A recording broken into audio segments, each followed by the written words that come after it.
Vamos então ao terceiro capítulo, cooperação.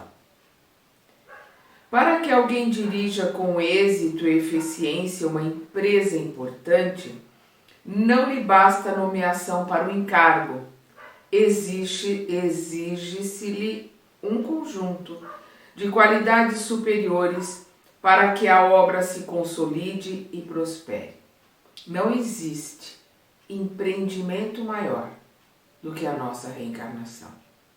Nós aqui, no Emmanuel está colocando, como nós vimos no capítulo anterior, ele falando a questão de um escritório, agora aqui ele está falando de uma empresa, ele continua falando da vontade, e ele continua falando da disciplina, ele continua falando da necessidade que nós temos de termos diretriz, nós termos discernimento, de nós termos o olhar de proporção, porque não existe empresa mais importante e empreendimento maior do que a nossa encarnação aqui. Não existe cooperação maior do que a cooperação do plano espiritual para conosco aqui encarnados. A cooperação dentro da nossa casa, da casa mental, em todos os sentidos, em todas as operações do corpo, do coração, da visão, do paladar, dos sentidos. Tudo isso é um processo de cooperação. Cooperação de todos os sentidos para que o corpo funcione. Cooperação de todos no grupo para que a família cresça e se desenvolva, tanto a família espiritual como a família consanguínea. Então nós temos que entender todas as colocações que o Emmanuel está fazendo aqui em relação ao nosso mundo, em relação ao nosso reencarne, à nossa família e em relação ao universo, ao cosmos. Tudo está sobre esta lei de Deus, que é a lei da cooperação, ajuda, auxílio, assistência, operação conjunta, um grupo se auxiliando. Mas o sentido de cooperação ele é interior, porque nós podemos estar no meio do grupo fazendo alguma coisa, mas o nosso sentimento não é de cooperação. Nós estamos ali porque fomos obrigados, nós estamos ali para que os outros vejam o que a gente está fazendo. O verdadeiro sentido da cooperação é de dentro. É nós querermos auxiliar, nós querermos fazer a diferença. Então eu vou repetir aqui. Para que alguém dirija com êxito e eficiência uma empresa importante, não lhe basta a nomeação para o encargo. Não basta a gente ser nomeado, no caso de uma empresa, para gerente, para diretor. No caso da nossa vida, nós termos a possibilidade de reencarnar, de estarmos aqui começando esse grande empreendimento que é uma nova vida. Exige-se-lhe um conjunto de qualidades superiores para que a obra se consolide e prospere. É essa a nossa função aqui, nesse nosso empreendimento. Prosperar interiormente, moralmente, crescer, aprender. O Paulo de Tarso coloca isso numa das suas cartas, das suas epístolas, acho que é a primeira epístola aos Coríntios, se eu não me engano, quando ele diz: nós estamos aqui para cooperar com Deus. É importante que nós entendamos esse sentido de grupo. Nós crescemos em grupo, caminhamos em grupo.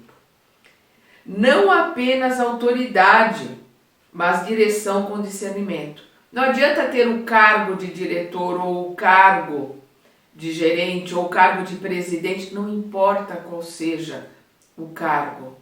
O dirigente, né, da casa espírita, ou nós como dirigente da nossa vida, da nossa encarnação, sermos o protagonista da nossa história.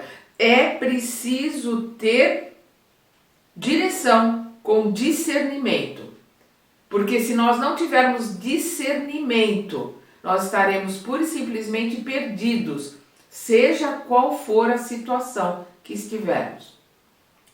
Não só teoria e cultura, mas virtude e juízo claro de proporções. Nós vamos estudar, nós vamos aprender, nós vamos ler todos os livros que estiverem à nossa disposição.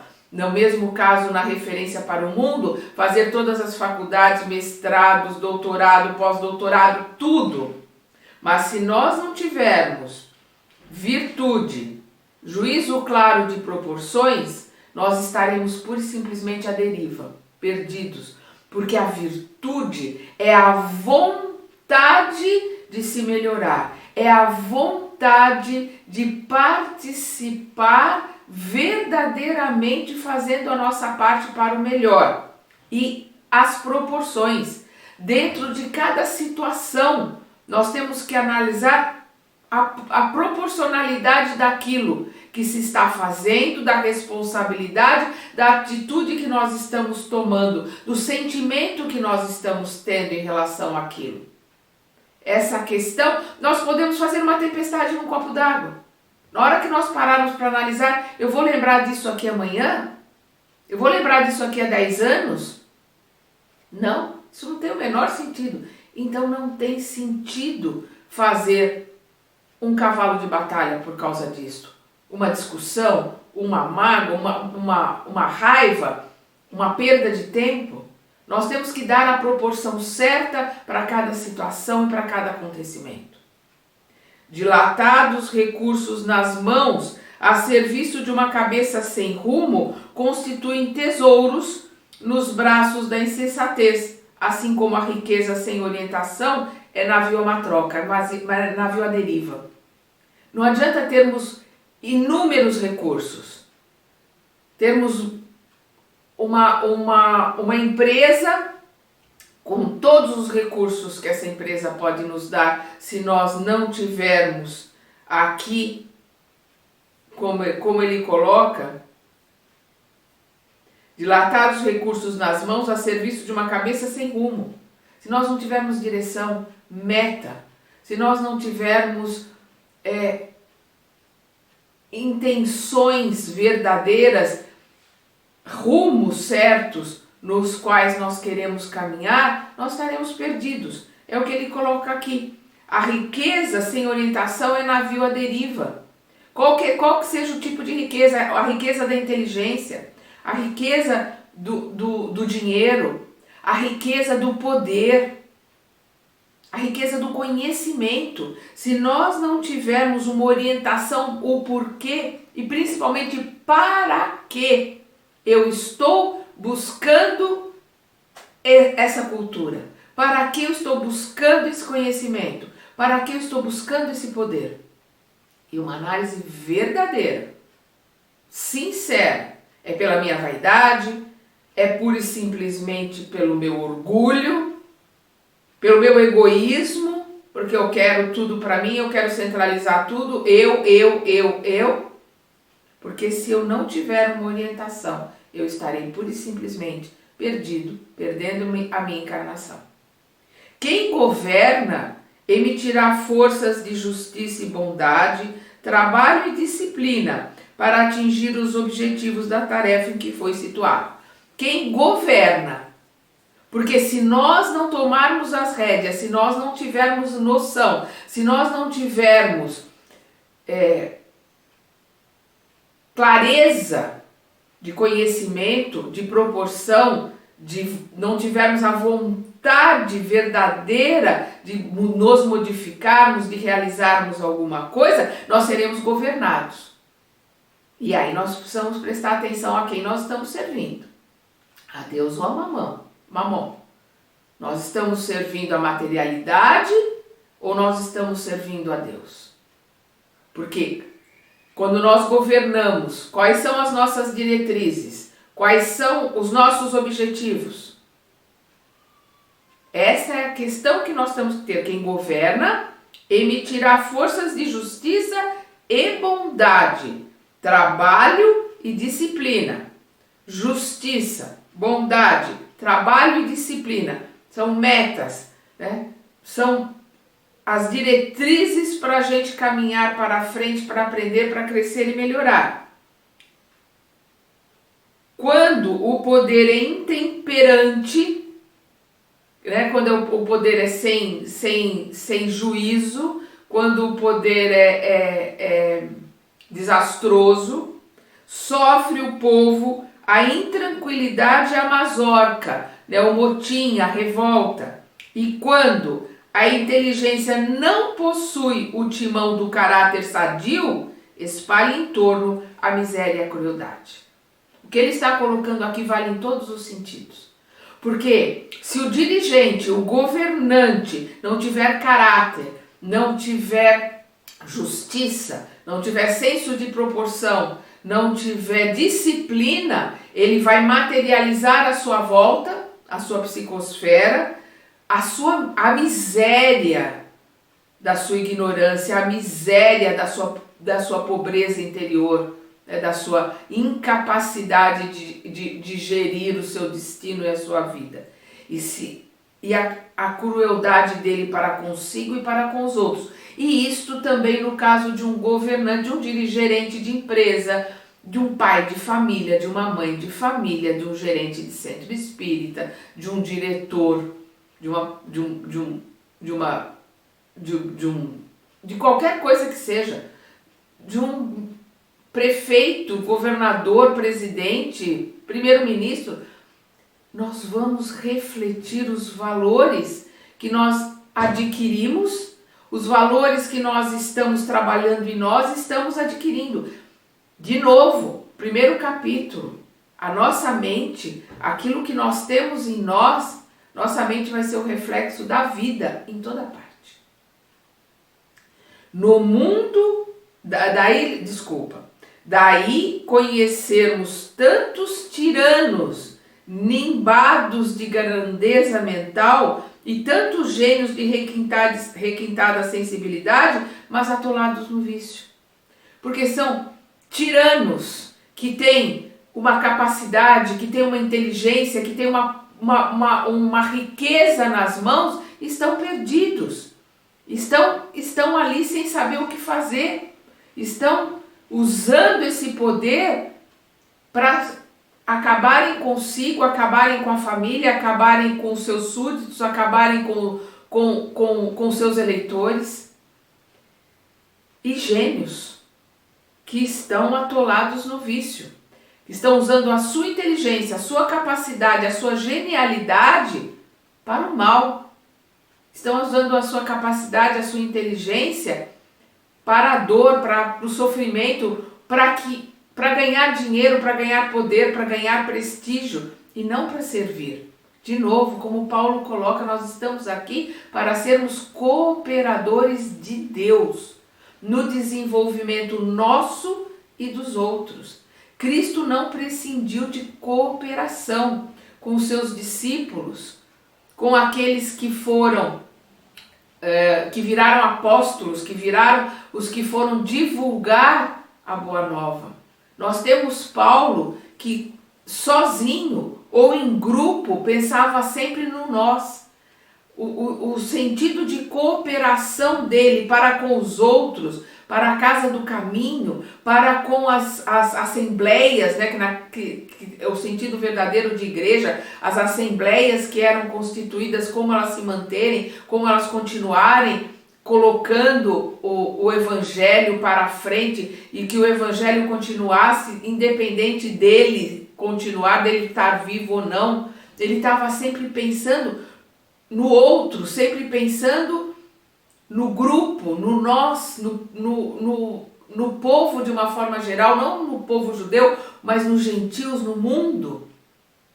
Ele é um exemplo de cooperador, exemplo de cooperação em todos os sentidos. Quem leu Paulo e Estevão, nós vamos ver que o tempo todo ele recebeu a cooperação de Estevão. Nas suas cartas, na sua pregação, no seu estudo, o tempo todo.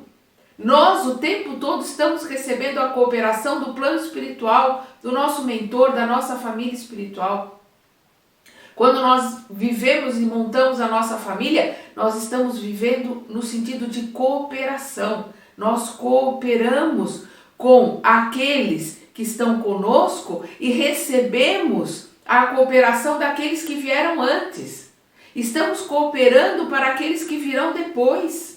Nós somos herdeiros de nós mesmos, mas deixamos para o planeta e para o mundo uma herança, que é aquilo que nós realizamos aqui. Estamos todos interligados, vivendo em rede, e aí nós precisamos entender o sentido desta lei de Deus, que é a lei da cooperação. Nós vivemos em sociedade, como nós vamos ver no capítulo do livro, o livro dos Espíritos. Nós vamos ver lá 766, que começa o capítulo de vida em sociedade, a entender que o homem veio para viver, crescer, aprender em sociedade. O que é viver em sociedade? É viver no sentido, no ritmo de cooperação. No mundo íntimo, a vontade ao capitão que não pode relaxar no mister que lhe é devido.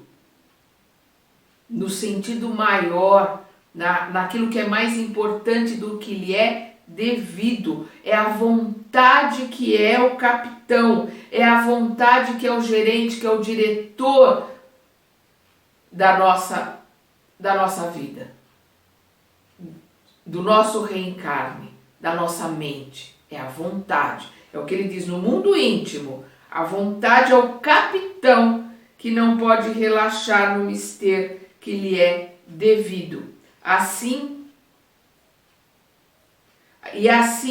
como o administrador de um serviço reclama a ajuda de assessores corretos, a vontade não prescindirá da ponderação e da lógica, conselheiros respeitáveis na chefia das decisões.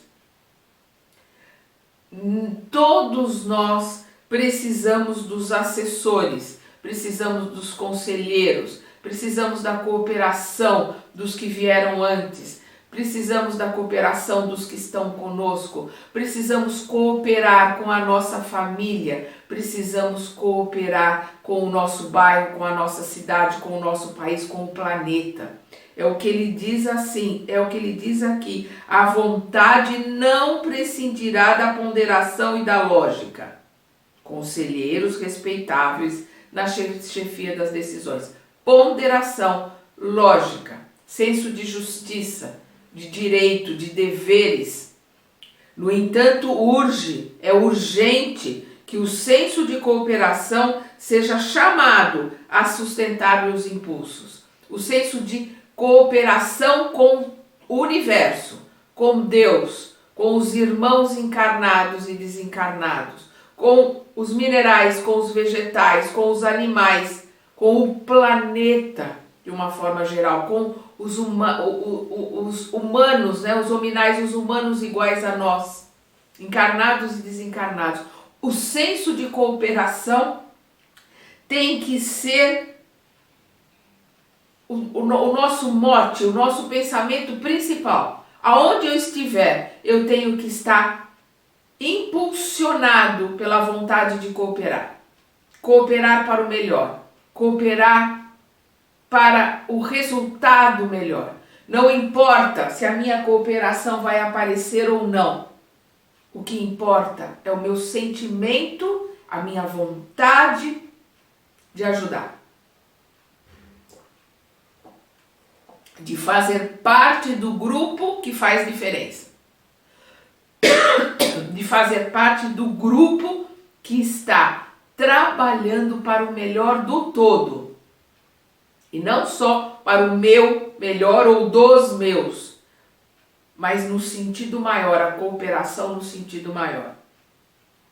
Nas linhas da atividade terrestre, quem orienta com segurança não ignora a hierarquia natural que vige na coexistência de todos os valores indispensáveis à vida. Qual que é essa hierarquia natural? Na coexistência de todos os valores da vida. É exatamente esse sentido que existe de cooperação, do micro para o macro. O sentido de que tudo o que está na natureza trabalha em cooperação. Tudo que está no nosso organismo trabalha em cooperação. Tudo que está no universo trabalha em cooperação, operação em conjunto. Juntos nós caminhamos, nós melhoramos, nós aprendemos, nós progredimos. Não existe progresso do eu sozinho. Existe o progresso do conjunto. Existe o progresso do grupo, do planeta. O planeta está progredindo porque aqueles que estão no planeta estão progredindo, estão melhorando. E nós melhoramos, nos dando as mãos, nos ajudando, nos associando. Isto é trabalhar em conjunto, isto é cooperação. E ele dá um exemplo aqui, né? Na confecção do agasalho comum, o fio contará com o apoio da máquina. A máquina esperará pela competência do operário. O operário edificar-se-á no técnico que lhe supervisiona o trabalho. O técnico arrimar-se-á na diretoria da fábrica e a diretoria da fábrica equilibrar-se-á no movimento da indústria desse movimento, extraindo o combustível econômico necessário à alimentação do núcleo de serviço que lhe obedece aos ditames. Então ele mostra o sistema de cooperação como funciona. Para o agasalho que nós usamos, do fio ao resultado do trabalho da indústria que vai pagar os salários, que vai ajudar aqueles que são seus empregados, indiretamente vai criar outros empregos, vai ajudar o bairro, a cidade onde ele está e vai com o seu produto ajudar o vendedor e, por último, o consumidor, que vai receber aquele produto e vai ser auxiliado através dele quando ele usa. É todo um sistema de trabalho, de cooperação. Observamos assim que no estado individual, a vontade para satisfazer a governança que lhe compete, sem colapsos de equilíbrio, precisa socorrer-se da colaboração a fim de que se lhe clareie a atividade. A vontade para poder realizar o seu serviço de governança, aquilo que ela se propôs a fazer, aquilo que ela resolveu empenhar, seja no que for, na reforma íntima, na melhoria da sua casa, na reforma da sua casa, no trabalho de educar os seus filhos, no trabalho de ajudar a sociedade, ajudar a sua rua, ajudar o seu condomínio, não importa no que seja. A vontade para satisfazer a governança que lhe compete, sem colapsos de equilíbrio, sem perder essa energia, sem colapsar, né? Porque uma coisa é a gente ter vontade. Eu tenho muita vontade de aprender a andar de patins. Mas no primeira queda, no primeiro desequilíbrio, no primeiro colapso, eu devolvo os patins? Não, deixa. Isso dá muito trabalho. Eu não tenho vontade. Era desejo. Eu desejava me expor como uma patinadora. A vontade verdadeira é aquela que, apesar dos percalços, cai, levanta. Cai, levanta. É verdadeira vontade? Ela vai até ela conseguir realizar aquilo que ela está se propondo. Então, o que ele está colocando, sem colapsos de equilíbrio, sem se dispersar, sem desistir porque colapsou, porque desequilibrou. Precisa socorrer-se da colaboração a fim de que se lhe clareie a atividade. Precisa da ajuda, a vontade verdadeira para que possa realizar o seu trabalho de direção da vida, da casa, do município, do país. Precisa da colaboração dos que estão atrás, dos que estão na frente, dos que vieram antes, dos que estão em conjunto, daqueles aos quais nós vamos deixar o nosso produto E nós precisamos da colaboração dos que virão à frente para continuar aquele objetivo, aquele trabalho que se começou. É isto que ele está colocando aqui. A cooperação espontânea é o supremo ingrediente da ordem. A cooperação espontânea, cooperação que vem de dentro, a vontade de ajudar, a vontade de servir, a vontade de crescer e de melhorar, ela tem que ser espontânea. Ela não pode ser, não, eu estou fazendo porque este é o meu trabalho, eu preciso desse emprego. Não, eu estou fazendo porque eu quero que todo mundo veja que eu estou ajudando aqui na cesta básica, no quilo, eu estou ajudando aqui no passe. Eu quero que todo mundo me veja. Isso não é cooperação espontânea, isso é vaidade, isso é orgulho. Cooperação espontânea é aquela que brota de dentro, eu quero participar. Eu tenho a certeza, a consciência de que eu estou aqui neste planeta e que neste planeta não tem peça sobressalente, que Deus não dá cópia, não tem ninguém igual a mim, então eu tenho a minha parte a realizar, eu tenho aquela função que eu vim exercer e eu vou exercê-la da melhor forma possível, com a vontade que eu tenho de servir a Deus, de cooperar com os planos de Deus, para a minha melhora, para a melhora do outro, para a melhora do planeta. Então a cooperação espontânea é o supremo ingrediente da ordem de todas as coisas, da ordem do planeta, do universo, da ordem das leis de Deus. Da glória divina, é o que eu estava falando, da glória divina, as balizas subatômicas, da glória divina, de todo o poder, de toda a magnitude de criação, da glória divina do universo, as balizas, a sustentação do átomo, né, ou do quark, né, da glória divina, as balizas subatômicas, o universo pode ser definido como sendo uma cadeia de vidas que se entrosam na grande vida. Nós estamos todos interligados e precisamos uns dos outros para crescer, para aprender, para melhorar, para viver, seja encarnados ou na verdadeira vida espiritual como desencarnados. Não importa, nós estamos todos interligados. E é o que ele está colocando aqui. Ele continua: cooperação significa obediência construtiva aos impositivos da frente e socorro implícito às privações da retaguarda. O que ele está colocando aqui? Cooperação significa obediência construtiva aos impositivos da frente, daquilo que está na nossa frente, daquilo que vai vir. Nós somos herdeiros de nós mesmos. Então nós estamos cooperando para o que vem à frente, nós estamos cooperando para o progresso, nós estamos cooperando para a sociedade, nós estamos cooperando para a família, nós estamos cooperando para o nosso desenvolvimento, nós estamos cooperando para que o nosso corpo seja sadio.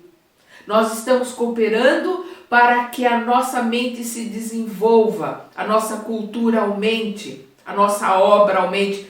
Nós estamos trabalhando no micro e no macro, no sentido de cooperação mútua para o crescimento, para a frente.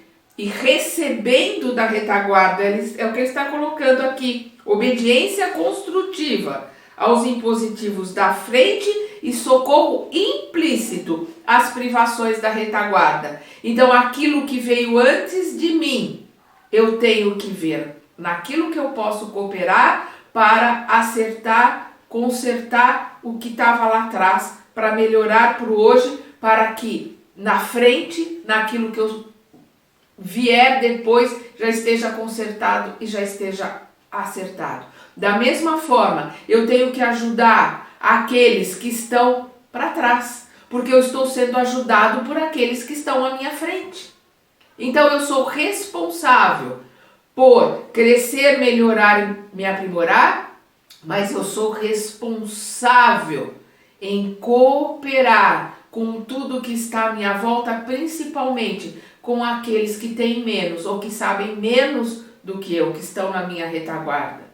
E preciso cooperar no máximo que eu puder com aqueles que estão à minha frente, com a minha vontade, com o meu empenho em verdadeiramente cooperar, ajudar, trabalhar, dar as mãos numa corrente, os que estão na frente com os que estão atrás. É assim que nós caminhamos. O que está na minha frente me puxa, me ajuda, me ensina. E eu puxo, ajudo, ensino, trabalho com aquele que sabe menos, que tem menos do que eu. É assim que a corrente caminha. É isto que ele está colocando aqui. Quem ajuda é ajudado, encontrando em silêncio a mais segura fórmula de ajuste aos processos de evolução. Quem ajuda é ajudado. Vamos lembrar Jesus, quando ele coloca a parábola dos talentos, aquele que tem, mais lhe será dado. Aquele que nada tem, até o pouco que tem, lhe será tirado. Por quê? Porque nós damos conforme nós recebemos. Aquele que enterrou o talento, que não deu valor às coisas que Deus lhe entregou e que ele tinha que multiplicar, ensinando ao outro, doando ao outro, cooperando com a sua volta, não, eu tenho medo do Senhor, eu vou enterrar e devolver do jeito que ele me deu. Até o pouco que ele tem, porque ele não merece, ele vai enterrar, ele não merece ter, aquilo vai ser tirado. Vai se pegar esse talento que ele não dá valor, que ele enterrou, que ele não aprimora, e vai dar para aquele que tem mais. Porque aquele que tem mais vai multiplicar. Ele vai desenvolver. Então nós vamos receber conforme aquilo que nós temos. Isso às vezes é difícil de entender na nossa lógica ilusória desse planeta, mas quando nós entendemos pela lógica divina, pelas leis de Deus, quando o Cristo pergunta para Pedro, o que tendes? Quando ele fala que a multidão está com fome, ele fala, Senhor, tem, né, ou 3 pães e 2 peixes, ou 3 peixes e 2 pães. Jesus pega aquilo e multiplica para todos os que estão ali. Mas 0 vezes 1000 continua sendo 0. Se nós não temos nada para dar, nada poderá ser multiplicado, porque não importa a energia que esteja ali. Se nós não damos, se nós não cooperamos, se nós não participamos, para que a energia que nós estamos colocando ali em prol do outro, em renúncia, em permitir, mesmo que eu ache, não, eu estou colocando aqui o meu conhecimento, a minha vontade, estou colocando aqui tudo que eu aprendi, mas o entorno, a maioria não concorda. Não, tudo bem, eu faço parte do conjunto. Então eu vou aceitar a vontade da maioria e vou dar o meu melhor. Isso é resiliência. Eu vou, mesmo contra aquilo que eu gostaria, eu vou fazer para o outro, porque é isto que o outro quer, é isto que o outro está esperando, é isto que a maioria decidiu. Eu vou abrir mão de algo para mim, para ajudar aquele que eu amo, ou para ajudar aqueles que eu tenho a obrigação de amar, mas ainda não sei amar. Isso é renúncia. Quando nós falamos de cooperação, e que nós estamos aqui no planeta para cooperarmos um com o outro, cooperarmos com Deus, trabalharmos em conjunto, é entender que só é ajudado aquele que ajuda. Só recebe conhecimento aquele que distribui o conhecimento que tem. Só recebe amor aquele que ama muito. Porque eu só vou receber aquilo que eu dou. Quem ajuda é ajudado, encontrando em silêncio a mais segura fórmula de ajuste aos processos da evolução. Por quê? eu só evoluo, eu só cresço, eu só melhoro. A hora que eu entendo que as leis de Deus são imutáveis e as leis de Deus são para o conjunto. Eu não sou Sandra, eu estou Sandra num processo muito pequenininho de aprendizado nessa imensa escola que se chama Planeta Terra. Eu sou um espírito, eu sou filha de Deus, ou filho, porque o espírito não tem sexo, de Deus.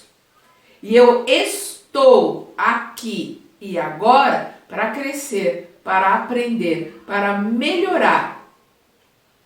E eu não consigo evoluir se eu não cooperar com a evolução do outro, com a evolução do planeta, com a evolução do sistema, do sistema solar ao qual eu pertenço, da galáxia a qual eu pertenço, e por aí vai, num sistema de cooperação.